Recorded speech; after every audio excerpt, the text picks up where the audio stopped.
for internal regime change as part of our as part of our planning.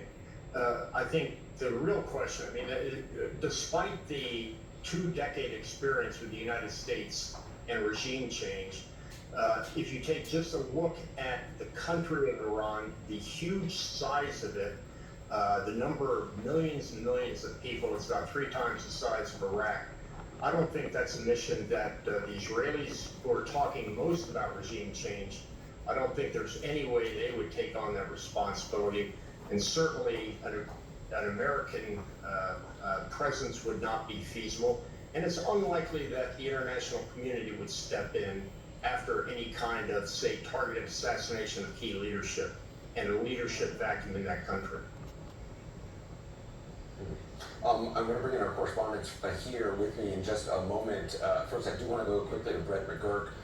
Brett, given your experience, you and I were on the air when this attack on the U.S. in any way, shape, or form, on any U.S. bases, on any U.S. facilities, on U.S.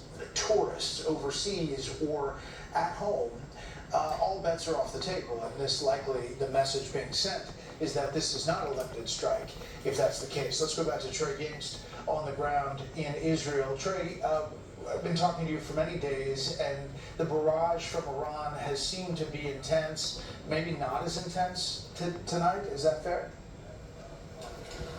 Yeah, absolutely. We haven't seen any Iranian missiles tonight as the region is starting to react to this news that American planes targeted Iranian nuclear facilities. I just received a text from Israel's former defense minister, Yoav Gallant.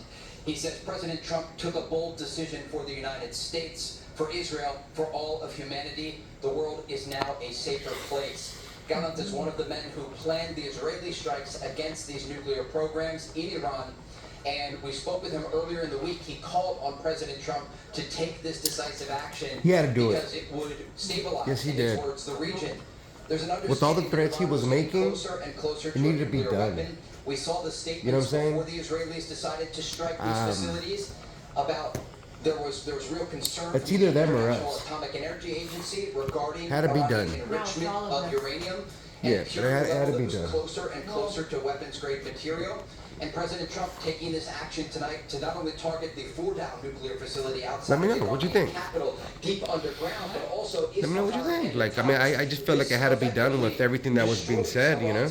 Capability to Yeah, he enrich runs his uranium. mouth so fucking much. At this Yeah, I level, get it. He that had to they back his need shit up. thousands of centrifuges You know, in these we sites. got China sending secret planes over there. We don't know what's going on.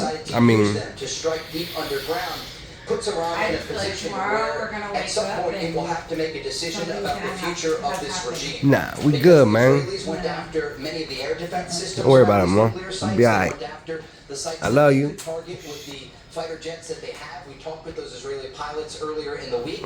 And now tonight, President Trump ordering this strike, importantly against the Fordow nuclear facility, deep underground, very Yeah, close I mean, it had to get done. the capital of Tehran, indicating that this strike I will feel bad not for everybody, damage you know what I or mean? likely But destroy, if successful, Iran's nuclear program and their ability to go and get closer and closer to a nuclear weapon.